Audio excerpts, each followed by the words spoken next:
तब्बल 58 कोटी रुपयांच्या सायबर घोटाळ्यामुळे राज्यभर खळबळ उडाली होती। या प्रकरणात पोलिसांकडून अटक करण्यात आलेल्या आरोपीला अखेर न्यायालयाकडून जामीन मंजूर झाला असून यामागे ॲडव्होकेट सुयोग हातकर यांचा भक्कम आणि प्रभावी युक्तिवाद ठरल्याचं समोर येत आहे।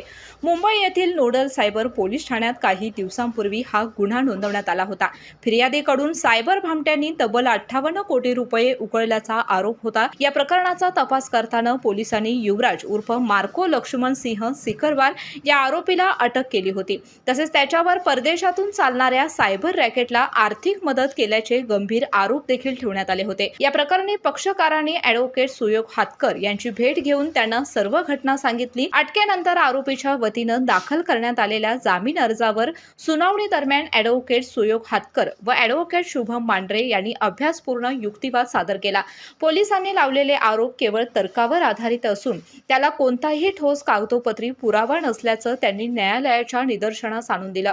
वकिलांनी सादर केलेल्या नेमक्या मुद्द्यामुळे आणि कायदेशीर बारकाव्यांच्या अचूक मांडणीमुळे न्यायालयाने त्यांना जामीन मंजूर केला। या प्रकरणात वकिलांनी केलेली अभ्यासू व प्रभावी मांडणीमुळे आरोपीला जामीन मिळाला। वकिलांच्या नेमक्या आणि ठोस युक्तिवादामुळेच न्यायालयाने हा महत्त्वपूर्ण निर्णय घेतल्याचं बोललं जात आहे। मुंबईतील nodal cyber police Thane Mumbai, जे महाराष्ट्रातील प्रमुख सायबर क्राईम पोलीस स्टेशन मानले जाते, येथे काही दिवसापूर्वी एक गुन्हा नोंद झाला होता।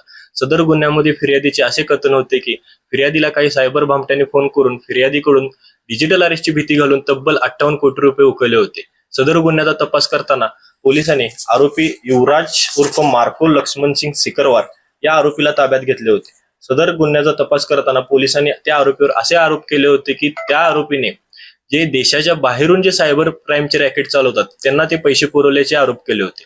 सदर आरोपीला अटक केल्यानंतर आरोपीच्या वतीनं आम्ही मेहरबान सत्र न्यायालय मुंबई येथे जामीन अर्ज दाखल केला होता। सदर जामीन अर्जाच्या युक्तिवादादरम्यान आम्ही मेहरबान कोर्टाला दाखवू शकलो की पोलिसांनी जे काय आरोपीवर आरोप केलेले आहेत ते आरोप पूर्णपणे खोटे असून तसा एकही कागदोपत्री पुरावा पोलिसांनी हजर केलेला नाही।